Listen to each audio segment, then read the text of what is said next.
Hello à tous et bienvenue dans mon podcast. Aujourd'hui, j'ai l'honneur de recevoir Eliana, qui est coach et praticienne Reiki pour les femmes entrepreneurs. Comment vas-tu, Eliana?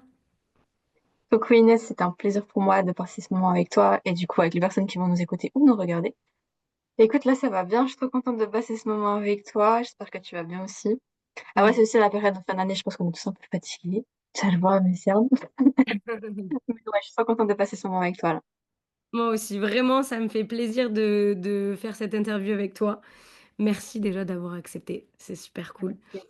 Avant qu'on commence un petit peu, est-ce que tu pourrais nous dire qui tu es, ce que tu fais, te présenter? Ouais, ouais, avec plaisir.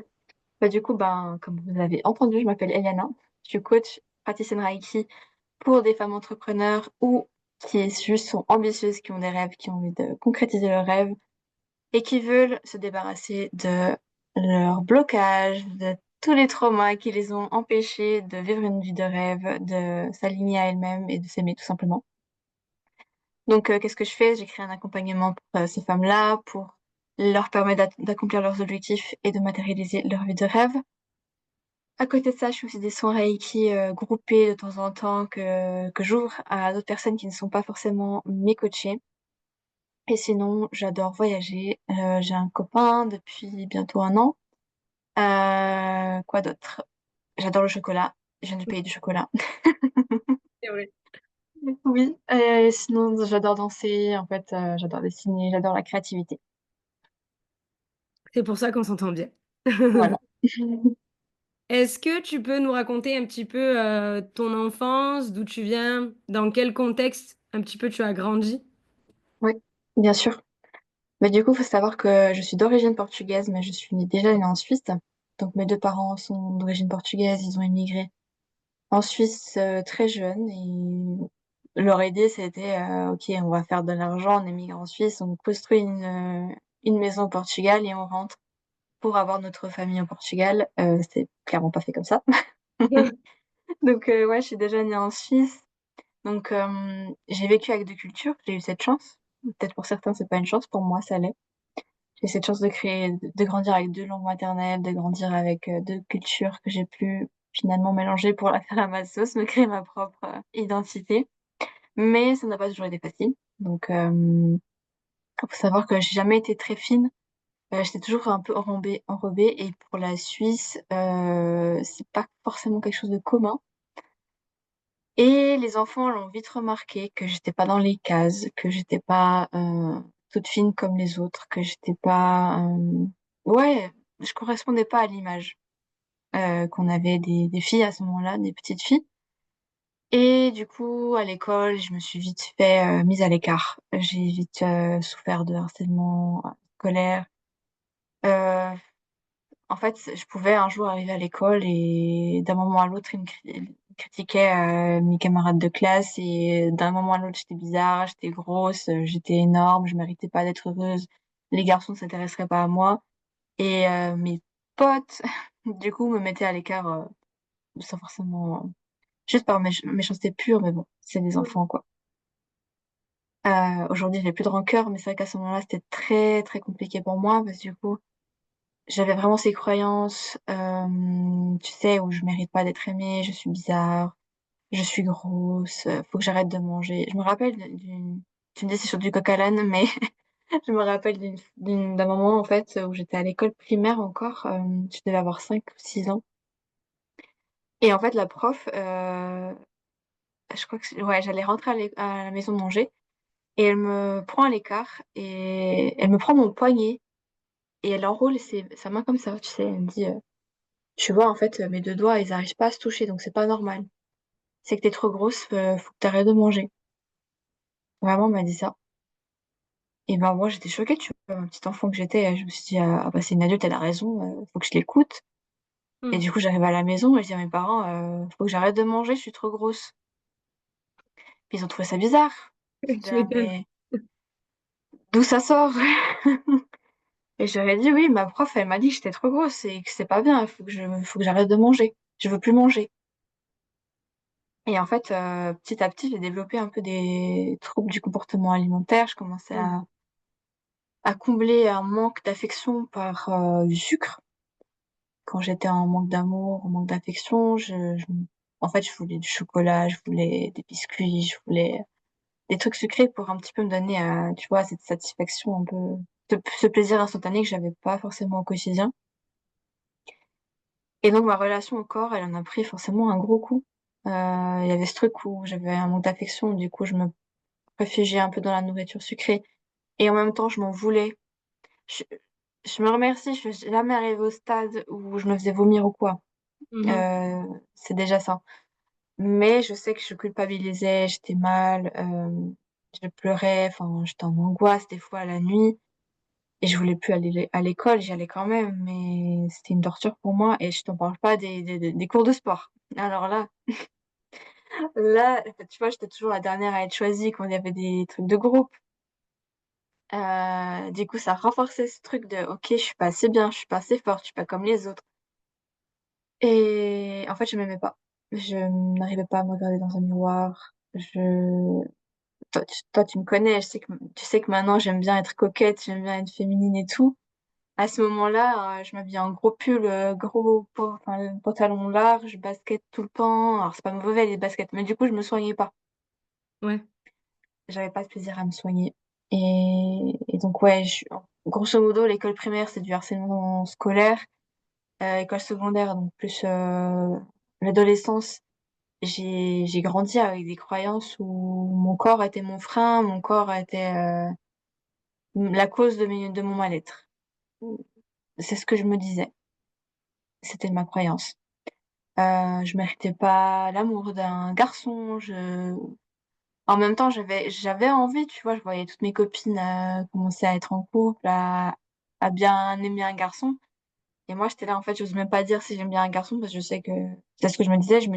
Je sais qu'il va pas m'aimer, je sais qu'il va pas vouloir qu'on soit ensemble.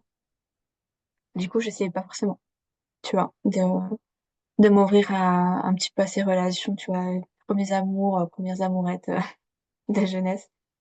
Je m'autorisais pas. Je m'autorisais clairement pas. Et Et donc, c'est- ouais, Ah, pardon. Vas-y, vas-y. ouais, j'allais dire grosso modo, j'étais toujours en opposition entre, ok, j'ai envie d'aimer mon corps, j'ai envie d'être bien, et en même temps, je mérite pas, et je suis condamnée à être comme ça, à ne pas m'aimer, à être timide, à être complexée, et du coup, j'arrivais pas à avoir encore des solutions jusqu'à mon adolescence.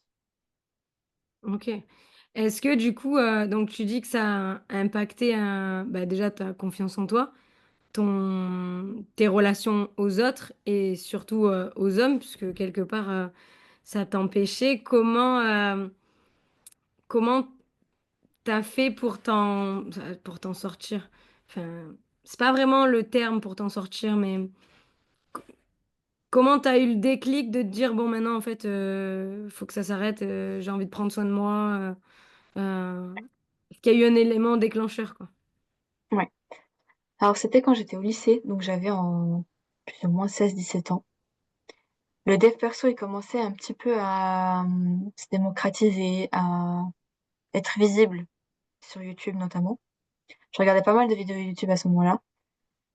Et je commençais à regarder de plus en plus des vidéos de David Laroche. Et en fait, ça commençait un peu à me donner une lueur d'espoir. Me dire, OK, il y a d'autres possibilités de pensée. Ma pensée à moi, elle n'est pas forcément immuable. C'est pas forcément la seule qui est juste, qui est vraie. Et quand j'ai commencé à voir que il y avait des garçons quand même qui me regardaient et qui m'écoutaient, surtout ça, qui m'écoutaient. Parce qu'il y a des fois où j'avais juste besoin d'être écoutée et je me sentais pas écoutée. Je me suis dit, ok, Eliana, là, il y a un truc qui commence à se passer. T'es plus une petite fille, bientôt tu seras adulte. Et je sentais vraiment en moi, tu vois, un feu un peu qui me dévorait, mais en même temps qui était là en mode, faut que je le sorte. Là, tu peux plus faire un retour en arrière. Et du coup, ça a vraiment été en mode crise, enfin, une bombe à l'intérieur de moi, et je me suis dit, je peux plus continuer comme ça.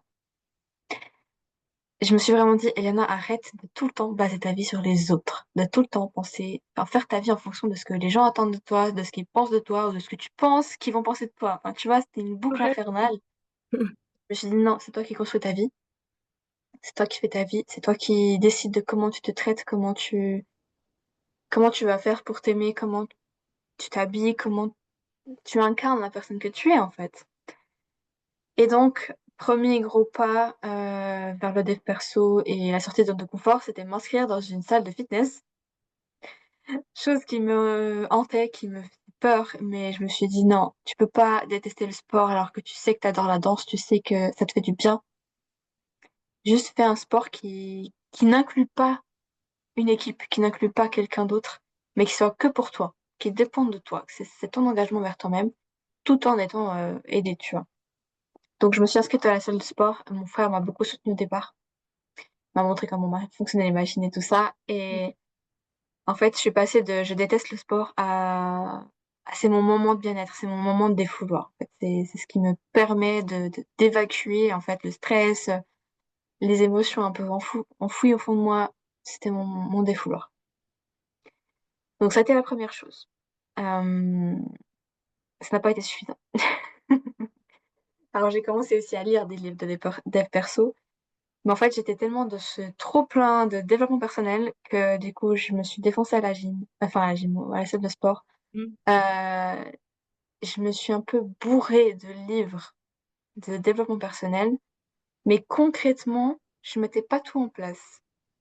J'avais beaucoup de connaissances, mais dans ma vie de tous les jours, j'ai pas forcément appliqué les choses que j'avais acquises au niveau de mes pensées. Et du coup vient mon premier amour. Et Mhm. là, il y a tout qui s'est déconstruit à nouveau. En fait, je croyais que je m'aimais, je croyais que c'est bon, j'avais atteint le corps parfait pour moi. En fait, faut savoir que j'ai fait une sèche et du coup, en 6 mois, j'ai perdu 18 kilos. Ouf. C'est énorme. Ouais. Alors moi, j'étais trop fière de moi. J'étais là, ouais, je peux entrer dans des vêtements que j'entrais pas avant. Enfin, je peux mettre tout ce que j'ai envie, etc., etc. Du coup, je croyais que je m'aimais, mais parce que dans ma croyance, c'était, faut que sois mince, faut que je perde du poids pour m'aimer et pour être heureuse. Du coup, à nouveau, c'était pour les autres. C'était pas pour moi. Mm. C'était pas pour développer ma santé et tout. Et du coup, ça a été la phase où j'ai pris conscience, mais où j'ai pas appliqué. Et du coup, ben, c'est là où j'ai rencontré mon premier amour. Ça a vite dévié en relation toxique. Je vais pas te mentir. Pourquoi? Parce que, alors au début, c'était tout feu, tout rose. J'étais là, waouh, un homme qui s'intéresse à moi, qui me désire, etc. Mais en fait, ça a été 3 ans où il y a eu, je pense, facile 3 ruptures. Donc minimum une rupture par année. Où je sentais qu'il fallait que je parte, mais en même temps, j'arrivais pas. Parce que, ben, justement, je me faisais enfin voir par un homme, enfin, quelqu'un qui me regardait et qui m'aimait. Du moins, c'est ce que je croyais. Et du coup, j'ai accepté des choses que je n'aurais pas acceptées aujourd'hui, par exemple. Typiquement, il n'y avait pas trop d'intimité. Je me sentais pas désirée. Je me faisais tout le temps critiquer sur mon physique, alors que je venais de perdre 18 kilos. Et un homme qui me disait, faut que tu perdes du poids, faut que tu ailles faire plus de sport, faut que tu manges moins. Tu vois, ce genre de phrase, j'étais là, mais comment c'est possible? J'ai déjà tellement perdu de poids et en plus, il me dit encore que je dois perdre du poids, ça veut dire que je suis pas encore assez bien. Et en fait, je me posais pas de questions en mode, peut-être que toi, t'as pas encore les bonnes pensées. J'avais pas encore ce truc d'effet miroir, tu vois. Ou du moins, je le savais, mais je voulais pas le mettre en pratique parce que ça voulait dire, bah, perdre quelqu'un qui m'aime, tu Mm. vois.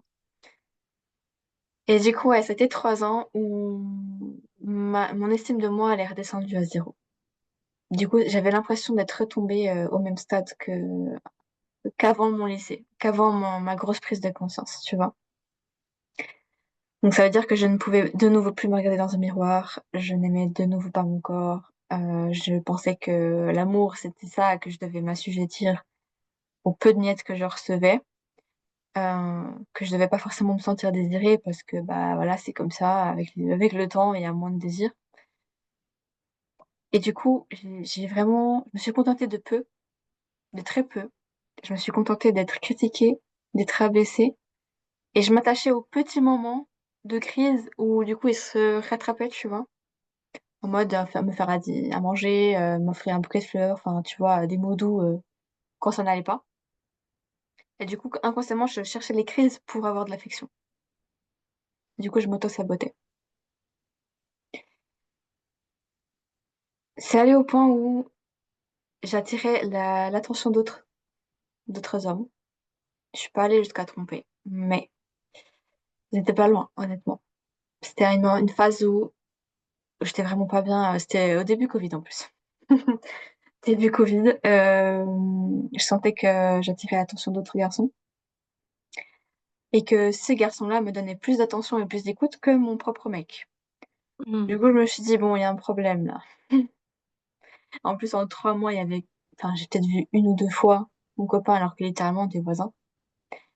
Pour moi, c'était pas forcément une excuse, le Covid. Si on était bien, enfin, tu vois, on sentait bien, il y avait pas de, enfin, au minimum, tu trouves des solutions, tu fais un appel vidéo, enfin, peu importe. Mais tu gardes le lien. Il y avait pas de lien. Il y avait zéro lien. Du coup, il y a un jour où j'ai pris mon courage à deux mains et je l'ai quitté. Mais à nouveau, je suis passée par une état de crise pour me dire, OK, arrête de t'assujetter à l'autre, de vouloir plaire à l'autre et vraiment pense à toi. Mais meilleure chose que j'ai fait de ma vie, c'est oser quitter cette relation. Vraiment. Comment, J'ai... Oui, dis-moi. je me permets de poser une question là-dessus parce que je pense qu'il y a beaucoup de personnes qui se sont retrouvées dans cette situation-là. Ouais. Euh, Tu as parlé des différents traits toxiques qu'il pouvait y avoir, justement bah, des critiques, se faire rabaisser, et aussi ce côté où on reçoit des cadeaux, où il y a de l'attention, etc. Comment tu as trouvé, on va dire, le courage? Qu'est-ce que tu es allé, enfin, où est-ce que tu es allé puiser ou de quoi tu as pu t'aider pour te dire, bon, bah, maintenant, il faut que je quitte ce mec, quoi. Ouais.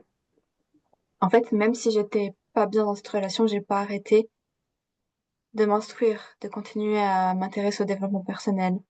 J'ai développé ma spiritualité aussi. Donc, j'ai commencé à m'acheter des oracles, à m'intéresser à l'énergétique et tout ce côté transgénérationnel, par exemple, des blessures qu'on peut porter, pas que de nos expériences, mais aussi de nos ancêtres. Et j'ai commencé à avoir des liens avec mes parents, avec mes grands-parents, des choses qui se répétaient. Et en fait, j'ai commencé à me connecter davantage à mon âme plutôt qu'à mon corps uniquement. En fait, avant, je me contentais à me connecter à mon corps, aimer mon corps. Et j'avais zappé, tu vois, le côté spirituel, aimer mon âme, aimer la personne que je suis dans mon enveloppe humaine. Et donc, j'ai développé mes capacités extrasensorielles et de plus en plus, mon âme elle me disait, mais toi, t'es venu pour briser des chaînes. T'es pas là pour répéter tout le temps les mêmes schémas. C'est ta responsabilité. Arrête de te positionner comme victime. En fait, j'avais vraiment ce truc de, faut que j'arrête de tout le temps penser que je subis tout, que j'attire que des mauvaises choses. Donc, j'ai fait ce travail quand même. Ça m'a pris beaucoup d'énergie, hein, mais j'ai fait ce travail seul et c'est pas forcément ce que je conseille aujourd'hui. Mais j'ai fait ce travail seul de me remettre en question, de retravailler mes pensées. Donc, j'ai fait du journaling. J'avais vraiment j'écrivais tout ce qui me faisait mal, tout ce qui me faisait plaisir, tout ce que j'avais comme pensée, tout dans mon carnet tous les jours. Et petit à petit, je voyais des choses qui se répétaient. Donc, je me réalisais et je voyais, ah tiens, en fait, ça fait plusieurs mois qu'il me critique. Ça fait plusieurs mois que j'accepte ça. Pourquoi je l'accepte? Après, je me remettais moi en question. Je faisais un peu un auto-coaching. J'avais pas les moyens de payer un psychologue ou un coach ou autre. Et du coup, je me suis dit, ah, bon, avec les moyens que t'as, avec les moyens du bord, qu'est-ce que tu vois, de tes propres schémas? En fait, je me rendais compte que je m'auto-sabotais, que c'était, en fait, je pensais pas mériter l'amour d'un homme. Parce que mon papa il était pas forcément du genre à exprimer beaucoup son amour. Je savais au fond de moi qu'il m'aimait. Et je lui en Oui. voulais pas de pas forcément l'exprimer plus. Mais l'enfant que j'étais, il avait besoin de cette attention, il avait besoin de se sentir en sécurité avec un homme. Et du coup, vu que je pensais ne pas mériter cette sécurité-là, je pensais que c'était la réalité, donc je me suis dit, ok, ben c'est ça l'amour. Ben, Mhm. c'est ce qu'on m'a montré, c'est ce que j'ai perçu. Et donc j'ai fait ce travail-là, vraiment de reconstruire à travers l'écriture, à travers les affirmations positives. J'ai commencé petit à petit à faire mon vision board, très enfantin encore, mais ça m'a aidé. Et donc, ouais, j'ai pas dit mon âge à ce moment-là, mais mon premier copain, je l'ai eu à 19 ans. Ouais, à Ok, 19 ans. Donc, j'étais quand même, j'étais plus enfant, mais j'étais pas encore une adulte, une femme, tu vois, je me sentais encore fille. Donc, en fait, je me suis autorisée à développer la femme qui était en moi et arrêter de me voir comme une fille, tu vois. ok, Donc, c'est ça qui m'a vraiment aidée, c'est petit à petit développer des pensées qui me détachent de la petite fille et qui me connectent plus à la femme que je voulais être. ok. Voilà. Et ça, c'est intéressant ça aussi. Qu'est-ce qui, qu'est-ce qui fait le switch de la petite fille à la femme concrètement? Ouais. C'était dans tes pensées, d'après ce que tu me dis et ce que je comprends, c'était dans tes pensées, dans tes croyances, etc. Mais concrètement, Mm. matériellement parlant, ça s'est traduit par quoi? Ouais. Alors, je vais être très transparente avec toi, hein. Moi, ce qui m'a aidée à me sentir femme, c'est déjà arrêter de tout le temps avoir besoin que ce soit un homme qui me prête l'attention. Donc, j'ai commencé à me sentir sexy en portant de la lingerie qui me plaisait moi. Donc, littéralement, je me faisais des séances, tu sais, d'affirmation positive en sous-vêtements devant mon miroir en mode, OK, qu'est-ce que je trouve sexy en moi? Enfin, tu vois, des trucs vraiment qui me sortaient beaucoup de ma zone de confort, mais qui en même temps me réjouissaient. Tu vois, j'étais là, OK, et là, j'ose me voir en sous-vêtements, en sexy, en dentelle et tout, devant un miroir. J'ai avancé. Donc, première chose, la dentelle, ça m'a aidé à me sentir femme. Je trouve que ça embellit. Déjà, je trouve que le corps de la femme est très beau. Donc, de porter en plus des vêtements qui nous mettent en valeur. Enfin, moi, personnellement, ça me connecte à ma puissance intérieure fois 1000. Alors, je me sens une queen. Je me sens une impératrice. Donc, ouais, les sous-vêtements, encore aujourd'hui, la lingerie, c'est quelque chose que j'adore et que je ne porte pas forcément. Ah oui, ça me fait plaisir si mon copain, tu vas me dire, ouais, ça te met trop en valeur et t'es trop sexy. Mais je le mets avant tout pour moi. Des fois, tu sais, juste, je vais me balader en ville. Je sais moi-même que je porte un ensemble, par exemple, que moi j'adore. Je vais me dire, ouais, enfin, j'ose le porter, tu vois, pour moi. Donc, la lingerie, c'est une chose. La danse, c'est une autre.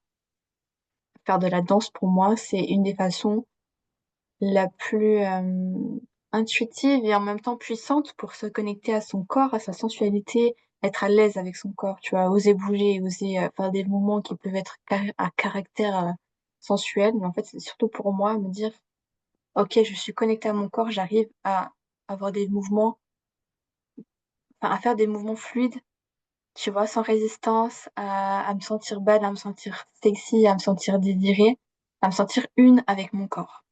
Et pas me dissocier de mon corps, tu vois, et du coup me dissocier de ma sensualité. Pour moi, ça a été vraiment développer ma sensualité sans être tout le temps avec un homme. Ouais, par La toi-même. développer par moi-même. Mhm. Donc la danse, la lingerie, les vêtements en règle générale. Mon style vestimentaire a beaucoup évolué. Donc arrêter de me cacher derrière des vêtements, mais vraiment savoir mettre en valeur mon corps. Pour moi, c'est... Et ça veut pas forcément dire, tu vois, mettre des trucs courts, des trucs décolletés. Non, c'est juste des vêtements qui épousent mes formes, Qui qui s'adapte épousent à mes... la morphologie. Exactement. Donc j'ai arrêté de me cacher. Typiquement, je détestais mes hanches. J'ai un peu le classique, la morphologie classique, tu vois, d'une latina, on va dire. Je l'ai détesté au départ, et en fait aujourd'hui j'adore. J'adore mettre en valeur mes hanches. J'adore, je sais pas, mettre un pantalon taille haute, par exemple, cintré, tu vois, que ça mette en valeur un peu la silhouette, tu vois. Pour moi, c'est hyper flatteur et c'est pas vulgaire. J'ai arrêté de voir des choses vulgaires dans des gestes simples et des gestes de valorisation personnelle, Mhm. tu vois. J'ai aussi commencé à faire des dates avec moi-même, notamment des massages. Me faire masser, pas que par des femmes, mais aussi par des hommes. Ça m'a aidé à travailler un peu ma relation à mon corps, mais aussi à comment un homme me perçoit. Et que Mhm. oui, je peux avoir un homme qui me traite bien, qui traite bien mon corps, qui le valorise. Parce que c'est vrai que je l'ai pas dit avant, mais pendant ma relation, ma première relation, honnêtement, je me forçais des fois. Je vais pas dire que j'ai été violée parce que c'est pas, je peux pas dire que j'ai été violée, mais je me forçais beaucoup. C'était pas naturel. Ouais, c'est pas tout fluide et dans ton intention non plus, quoi. C'est ça. Donc j'ai accepté. que des limites soient dépassées. Et du coup, j'avais besoin, en fait, de me rassurer, de me sentir en sécurité avec mon corps en présence d'un homme. Ouais. Le massage, ça a été une des façons de faire. Oui, Euh, surtout que le massage, il y a une histoire de contact. c'est ça. Donc, accepter qu'on me touche, mais pour me faire, enfin, pour que j'ai une bulle de bien-être, tu vois, Pas pour me dans un rassurer, contact. Mhm. c'est ça. Pour moi, c'est une forme de sensualité, ça. C'est justement te connecter à tes sens et te sentir en confiance avec tes sens. Ça, c'était le plus gros point. Franchement, la lingerie, le fait d'avoir des moments de qualité pour moi, donc les massages, aller faire un spa, je sais pas moi, le sport aussi, finalement, c'est une forme de sensualité. Les vêtements, clairement. Je réfléchissais à autre chose qui concrètement me paraissent importantes, mais je crois que j'ai fait le tour. Mais ouais, me faire des dates avec moi-même, je pense que ça a été la chose qui m'a le plus aidé. Aller au resto seul, par Ouais. exemple. Voyager seul. Sortir de la dépendance affective, en fait, grosso modo. C'est me dire, ok, Ouais, qu'est-ce que j'attends qu'un homme fasse avec moi? Ok, je vais plus attendre qu'il le fasse avec moi, je le fais moi-même. ouais, je vois. J'allais te dire, il y a beaucoup de choses qui ramènent aussi au fait d'être indépendante ou de faire les choses seule par soi-même. Et Oui, je sais pas ce que tu en penses, euh, mais cette notion-là de faire les choses seule, moi j'ai eu beaucoup de mal avec ça d'ailleurs. Et il y a encore des choses où je travaille dessus. mm, Et est-ce que c'est pas aussi un moyen de pouvoir se sentir en sécurité avec soi et reprendre cette confiance qu'on a perdue par rapport à des événements particuliers? Je sais pas ce que tu en penses, toi, de ça. totalement. Je suis totalement d'accord avec ce que tu dis. Et pour moi, en fait, je l'ai littéralement senti, cette sécurité-là, qui me manquait avant, que ce soit par le harcèlement, scolaire ou plus tard, dans mon premier job, donc je travaillais dans un supermarché. J'ai dû porter plainte contre du harcèlement sexuel verbal, à cause d'un client qui venait récurremment, même heure, tout le temps vers moi, me dire des choses pas très glorieuses. Donc j'ai dû carrément aller porter plainte de moi-même, avoir ce courage de devoir parler, enfin mettre des mots, tu vois, sur ce qu'on me disait et tout. C'était très compliqué, c'était très dur et je pense qu'on n'en parle pas assez de ça. Et du coup, me sentir en sécurité à mettre des barrières, des limites à quelqu'un vis-à-vis de mon corps ou juste de qui je suis, de mes besoins, c'était compliqué et de mettre tout ça en place, ça m'a vraiment aidé, de me sentir en sécurité avec moi-même, Mhm. dans mon corps, dans mon quotidien, dans mes activités, dans mes émotions aussi, arrêter de refouler les émotions, mais de les exprimer. Me sentir en sécurité avec ma vulnérabilité finalement. Une mise à nu, j'ai fait une mise à nu, littéralement. Pendant un massage, t'as pas de vêtements. Eh oui, Donc, c'est clair. c'est une mise à nu à tous les sens du terme, vraiment. Et donc ouais, se sentir en sécurité avec soi-même pour se sentir en sécurité avec quelqu'un, pour moi c'est un game changer, comme on dit de nos jours. C'est vraiment, ça change tout. Ok. Je rebondis là-dessus aussi. Comment est-ce que ces différentes expériences que tu as vécues, même si tu l'as un peu dit, c'est bien aussi d'appuyer là-dessus et de le répéter. Mhm. Comment tu dirais que le harcèlement, ta relation toxique, etc., ça a façonné, quelque part, ça a pas façonné, créé ou donné vie à la personne que tu es aujourd'hui? Ouais. Alors aujourd'hui, j'ai ce recul. Je sais que j'ai pas toujours réussi à le voir comme des victoires ou comme des occasions de rebondir et de me renforcer, mais aujourd'hui, je sais que ça m'a vraiment aidé. Premièrement, à pas faire dépendre ma valeur, mon bonheur ou ma légitimité à être aimée ou à être heureuse à un chiffre sur une balance ou une taille de pantalon ou de pull, enfin peu importe. Faut savoir que j'ai repris du poids depuis ma sèche et tout ça, et en fait, je suis au summum de mon amour-propre lié à mon corps aujourd'hui. À ce moment-là, je ne m'aimais pas. Et je revois des photos, des fois, je me dis, waouh, j'étais tellement triste à ce moment-là. Et aujourd'hui, je pense que c'est rare qu'on me dise pas, mais t'as une aura rayonnante, ça se voit que t'es bien, t'as une peau qui glow. Enfin, Et c'est vrai que je m'en rends pas toujours compte, mais qu'on me le dise, ça me renforce dans l'idée de me dire, ok, ma relation, mon corps, je l'ai vraiment développée, ma relation avec moi-même aussi. Donc, je me suis perdue dans ce que j'ai dit, pardon. Tu vas le couper, ça. Euh, oui, donc comment ça m'a aidé, c'est vraiment m'apprendre à poser des limites saines, ne pas voir des limites comme quelque chose de malsain ou c'est pas du rejet en fait. Je voyais ça un peu comme du rejet. Euh, et en fait, j'ai commencé à voir ces limites comme du respect de moi-même, comme de l'amour pour moi-même. Donc ouais, apprendre à exprimer les limites, les besoins que j'ai aussi, les émotions, mes ressentis, mes sentiments, me sentir en confiance avec ma vulnérabilité et finalement me sentir femme et Mm. oser me sentir femme, oser faire des choses, oser être coach aujourd'hui, chose que je n'aurais pas pu imaginer il y a 6 ans par exemple. Euh, Me sentir engagée et à l'aise avec cet engagement que je me fais avec moi-même. Et du coup, je suis avec un homme qui me respecte et qui m'aime aujourd'hui, non pas parce que j'ai besoin de lui, mais parce que j'ai envie de partager ma vie avec lui, tu vois. Mhm. Je Et sais que si un jour, ben, nos chemins venaient à se séparer, je ne vais pas avoir peur d'être seule. Je vais être triste et bien sûr, je l'aime tellement que j'ai pas envie d'imaginer ma vie sans lui, mais je n'ai pas peur d'être seule.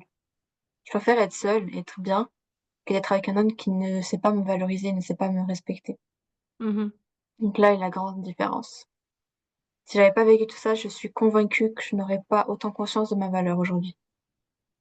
Ok, ça, c'est beau, hein. Ouais. Aujourd'hui, parce qu'on va quand même parler de ton entreprise, Oui. euh, qu'est-ce qui t'a amené à justement, tu en as un peu parlé, à faire ce métier de coach et à accompagner à ton tour bah, des femmes, en fait? Ouais. Bah, principalement par mon histoire, tout ce que je viens de te raconter, de vous raconter. En fait, je me suis dit, ok, moi j'ai eu ce courage, cette capacité de moi-même me sortir les doigts des fesses, oser me mettre à nu avec moi-même, être hyper transparente avec mes propres peurs, mes propres blocages, euh, et oser faire ce travail intérieur. Mais ça m'a pris tellement de temps, tellement d'énergie, tellement de doutes, que je me suis dit, c'est pas possible. Je peux pas savoir que d'autres femmes vivent cette situation-là, voire pire, ou juste moins, mais qu'elles n'arrivent pas à s'en sortir, qu'elles n'arrivent pas à sortir de leur schéma répétitif, tu vois. Je me suis dit, il faut que je fasse quelque chose. Je sais que je suis venue dans ce monde pour aider, en fait. Mhm. Et donc, petit à petit, bah, je me suis formée déjà en psychologie, en tant que coach, en tant que praticienne Reiki. Je me suis dit, je peux pas travailler que le côté conscient parce que moi, ça me suffisait pas de connaître des choses, de lire des livres. Il y a aussi le côté pratique, énergétique, des choses inconscientes, des blocages énergétiques que notre corps n'arrive pas à débloquer, à lâcher prise. Et du coup, j'avais besoin de travailler sur deux aspects. Donc l'aspect plus traumatisme, peur, blocage mentaux, mais aussi énergétique. Tout le côté transgénérationnel à travailler, etc. Donc, de fil en aiguille, à travers mon histoire, j'ai façonné mon accompagnement à travers mes expériences et mes compétences pour pouvoir allier le côté énergétique, Reiki, et le côté plus mindset, coaching, comme on le connaît, tu vois. Donc ouais, aujourd'hui, j'ai cette chance et je suis tellement reconnaissante de pouvoir accompagner ces femmes, que ce soit pour sortir de leur schéma répétitif amoureux, parce que c'est pas parce qu'elles sont ambitieuses et que tout leur réussit que côté cœur, ça bloque pas. Et aussi leur côté, leur schéma répétitif plutôt, tu sais, lié à l'abondance, lié à l'argent, lié au mérite de se faire payer pour leur accompagnement, ou même de sortir d'un palier. Peut-être qu'elles stagnent dans un palier et elles veulent rêver plus grand. En fait, j'ai envie de leur dire et qu'elles croient, qu'elles-mêmes, elles croient profondément que oui, elles méritent plus, que oui, elles ont le droit d'être heureuses et d'avoir des high standards. Tu sais, des standards qui soient élevés, qui soient hauts, des, des rêves qui soient grands, sans sentir que c'est impossible ou qu'elles sont illégitimes ou quoi. Non, j'ai envie qu'elles assiedent leur confiance les accompagner dans ce travail-là. Comme l'impératrice que tu disais tout à l'heure, ça me fait penser à Exact. la carte du tarot de Marseille. Pour les personnes, pour les femmes, du coup, qui traverseraient peut-être des périodes un petit peu difficiles, des relations toxiques ou qui n'arrivent pas à justement se respecter, se choisir, qu'est-ce, qu'est- quel message tu aurais envie de leur dire aujourd'hui? Mm. J'ai envie de leur dire qu'en ce moment c'est difficile et que je comprends, je le sais, mais que c'est souvent par l'ombre que notre lumière rayonne davantage. Donc là, vous avez l'impression de broyer du noir, vous avez l'impression que tout s'effondre autour de vous. Vous comprenez pas tout, vous n'arrivez pas à mettre des mots sur tout, mais c'est là que votre âme, elle est en train de percer ces barricades que vous êtes construites et qu'elle est en train d'illuminer davantage votre vie pour vous permettre de passer à l'étape suivante et du coup d'atteindre vos objectifs. Donc même si vous avez du mal aujourd'hui à avoir du positif, un jour, imaginons dans 3 mois, 1 an, 5 ans, vous allez repenser à cette phase-là que vous êtes en train de vivre et vous allez remercier la vie et vous remercier vous d'avoir eu le courage d'affronter ce challenge et d'en avoir fait quelque chose de beau. C'est ce que je dirais. Ce serait beau. Une autre question qui, je pense, va être encore plus émouvante. Si tu pouvais dire un mot à la petite Eliana, qu'est-ce que tu lui dirais? Hmm. Que je l'aime, vraiment. Je pense que c'est la chose qu'elle a le plus besoin d'entendre, c'est que je l'aime, qu'elle n'est pas seule, qu'elle continue de vivre en moi et qu'elle vit avec moi, que qu'on avance ensemble, que je lui tiens la main. Et je dirais merci aussi, parce qu'au fond d'elle, elle savait qu'elle était venue pour quelque chose de grand. Elle savait qu'en s'incarnant dans cette vie, qu'elle allait réaliser des grandes choses. Et donc, je lui dirais merci d'avoir continué de croire même dans les moments difficiles, dans les moments où elle croyait qu'elle méritait rien. Mhm. Bah, elle a pas lâché, en fait, elle est restée fidèle à ses valeurs. Elle a pas commencé à vouloir se venger, à vouloir être méchante. Non, elle est toujours restée, du moins, elle a essayé de rester dans cette énergie, tu sais, d'amour, de partage, de bienveillance. Et c'est ce qui m'a menée aussi aujourd'hui à être qui je suis. Donc, je lui dirais que je l'aime, qu'elle continue de vivre en moi et que je la remercie. Eh bien, je pense qu'on va terminer là-dessus. Merci beaucoup pour ce partage de ton expérience. C'est courageux et ça donne de l'exemple aux femmes qui vont nous écouter, ce qui est en partie aussi mon objectif, de leur redonner l'espoir. Donc, merci à toi et pour les auditeurs, on se dit à bientôt pour un prochain épisode. Merci à toi, Inès, et merci à vous de nous avoir écoutés. J'espère effectivement que ça va aider plus d'une personne qui nous écoute et vraiment, c'était un moment super agréable et émouvant que j'ai passé avec toi. Donc, merci. Merci à toi. Ciao, ciao. Ciao.